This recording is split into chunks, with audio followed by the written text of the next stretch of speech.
Amanda here with Big Bang Radio, and today I am talking with Nick Anderson from Nick Anderson and the Skinny Lovers. Hello, Nick. Hi. How are you today? I'm great. I'm doing wonderful. Awesome. So glad you could join us. Me too. So my first question would be, how would you describe your music?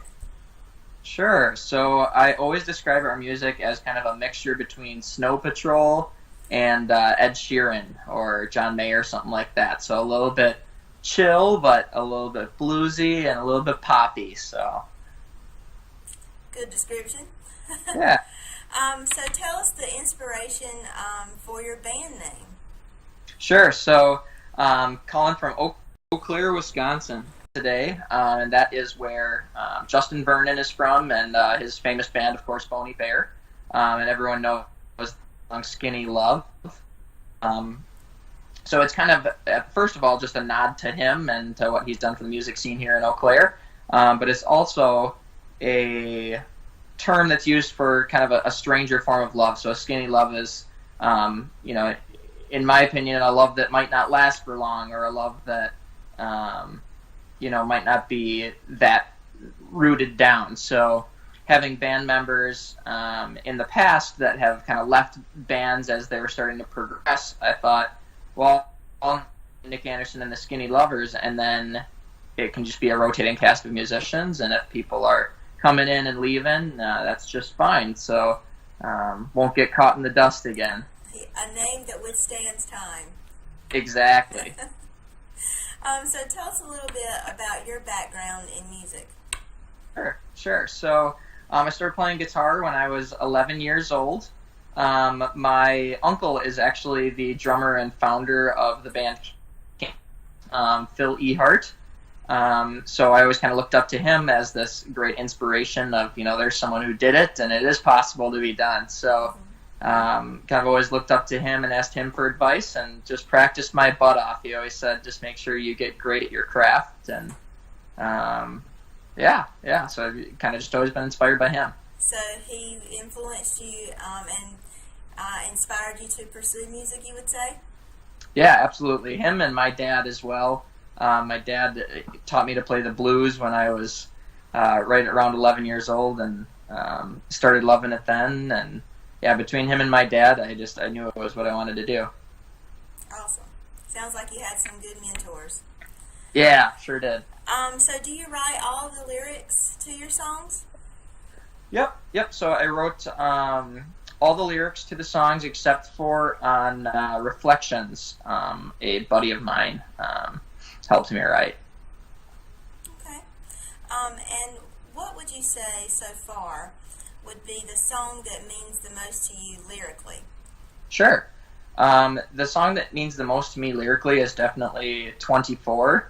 I've only got a month left in 24 before 25 here, but that song definitely means the most to me. Just kind of feeling, like you're not sure where the next step is, and that you're not quite sure where to go. So I think that a lot of people in their 20s feel that way. So that one means a lot to me. I think a lot of people just in general feel that way. So. Right.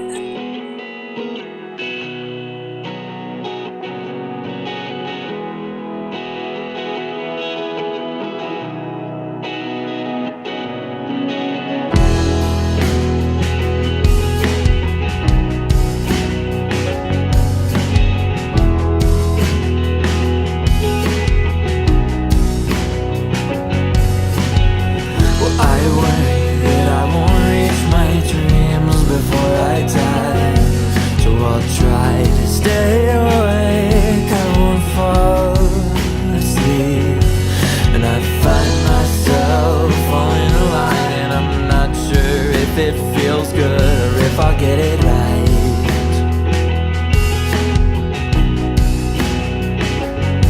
'Cause I'm 24 years old and I still don't know where I'm going. 24 years old and I still don't know. 'Cause I will fight for something, for something. I will get it right.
favorite to perform?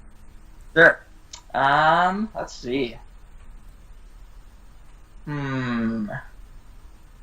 Probably Rhodes, because I play a little harmonica on that, and I always like, playing guitar and harmonica at the same time is real fun. Takes a little bit more thinking to do both those together than singing and playing, but I really enjoy that one. I would struggle with just doing one of those things. So yeah, I could say that would take a little bit of effort there. If you could perform with any artist, living or deceased, okay, who would it be and why? Sure. That is a tough question. I think it would have to be Dave Grohl. Which is probably an interesting choice, you're thinking. I can see by your head nods there, but I think Dave Grohl is so awesome, just so rockin', and I would love to do a song with him someday. Okay. Any choice on which song you would do? I want to write one with him. I think that writing a new song with him, I think me and him would sit down, drink too many beers, and then come up with something rockin'. Gotcha. So, good, bad, or embarrassing, what has been the most memorable moment on your journey as an artist so far? Oh boy. Let's see. Most memorable. Let's see. You stumped me. Let's see. One of the most memorable things is probably in my previous band, went on tour with Saving Abel, the rock band, and our last show, we decided to trash can our drummer, and we all had a little bit too much to drink, so we grabbed our drummer and threw him over our shoulders, and we threw him in the dumpster in the back, the big, huge dumpsters. Oh, no. Yeah. He was pretty upset about that. Yeah, I can imagine. He would be. I noticed you have a lot of quotes on your website. Sure. Do you have a motto or advice that you live by? Yeah. So a while ago, I posted on Facebook that I really, I wanted to be this rock star and do music for a living, and someone had posted on it that, well, you can't do that. You might as well just give up now. So I just commented back and said, my dreams will only stop when I decide they do. So I kind of just decided to live by that, and I'll keep pushing for what my heart tells me to do until I decide that maybe that's not for me, or I'll just keep going, because that's what I am meant to do, I think. So I think you just got to follow your heart. There you go. Yeah.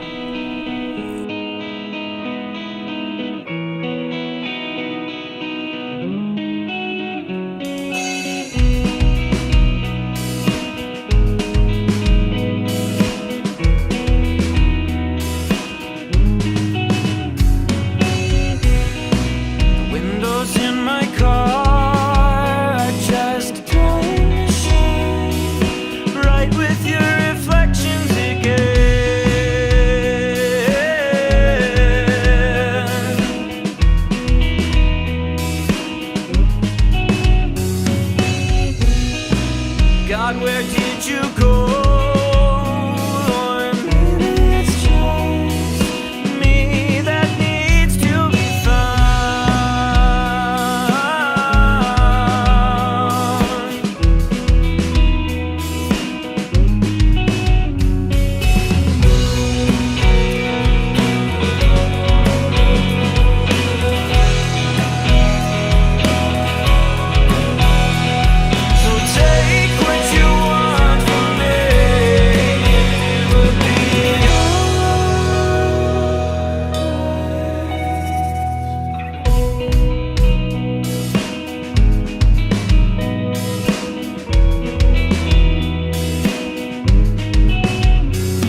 take what you want from me, and it will be alright. So take what you want from me, and it will be alright. So take what you want from me, and it will be alright.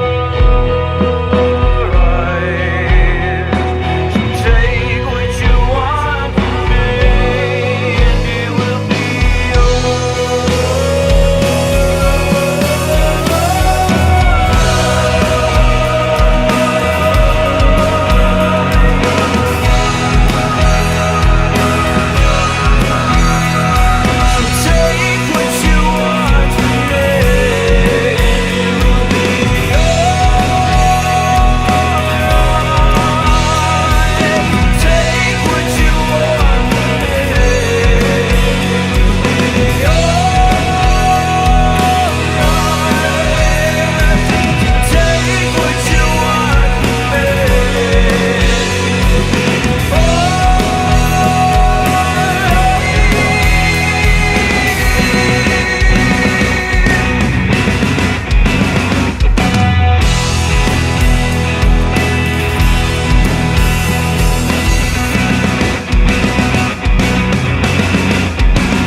What do you believe is the most important thing to keep in mind when starting a band? Any advice? Sure.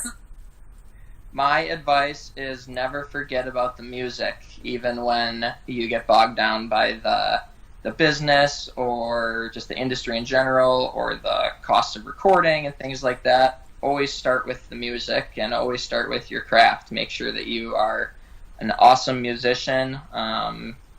Dave Grohl actually says this too, but if you are great at what you do, someone will pay attention, and I think that's the most important part.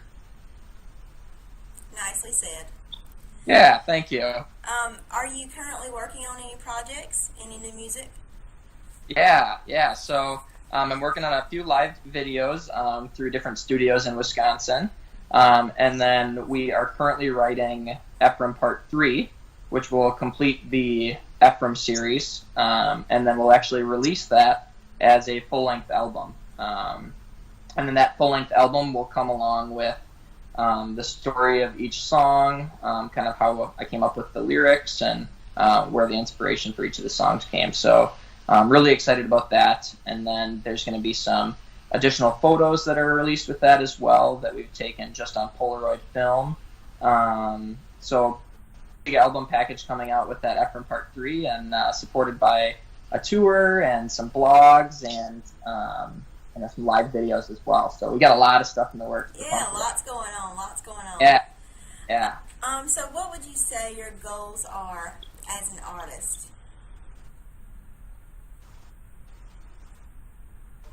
When people say making it in the music industry, that can mean so many different things. So for me, my ultimate goal is to be able to sell out theaters around the U.S. So no matter where I go, I want to be able to sell out a theater-sized place. I just think that would be awesome because in theaters, it's still intimate. People are still interacting with you. It's just big enough where you can go out in the crowd afterwards and meet some of the people and listen to their stories and things. So I think that's the dream, just being able to play theaters and meet people around the country. Okay. You're well on your way, sir. Well, I hope so. Thank you. So what is the best way for fans to kind of stay up to date with the happenings of your band? Sure. So, of course, there's a kabillion different social media. Only a kabillion. Yeah. It's a very, I learned that term in, real words class. Yes. But no, I think Facebook is probably the best way that my fans stay up to date with me. I do post on Twitter and Instagram and all that good stuff. But probably just Facebook is where I post the most and keep the most updated. So otherwise, I got a mailing list that I mail out to the special extra things once in a while. And yeah. Okay, well, awesome. Well, that does it for me, Nick. Well, thank you so much. I appreciate you taking time out of your day to meet with me here. Yeah, thank you. I appreciate it.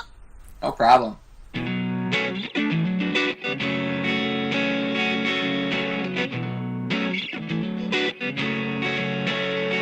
I walk on the subway, see staring eyes. A little late for trying the detective noise. I exit through the turnstile, I'm headed for a walking mile. Walk up the stairs, head looks around, but I don't see anything but the buildings in town. Yeah, the buildings. I'm alone in Brooklyn.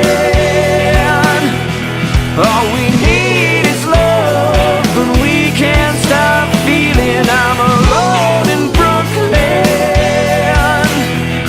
All we need is love, but we can't stop feeling, feeling.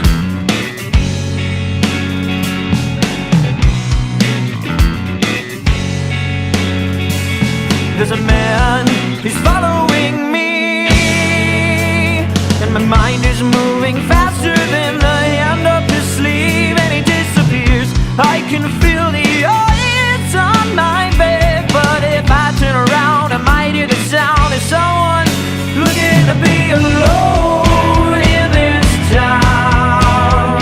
Yeah, alone. I'm alone in Brooklyn. All we need is love, but we can't stop feeling. I'm alone in Brooklyn. All we need is love, but we can't stop feeling, feeling.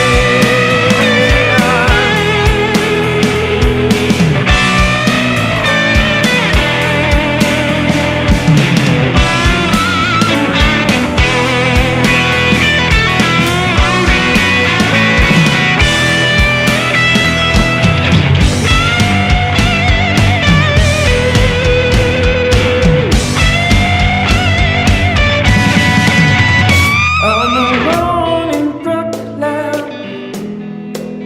Yeah, all we need is love, but we can't stop feeling. I'm alone.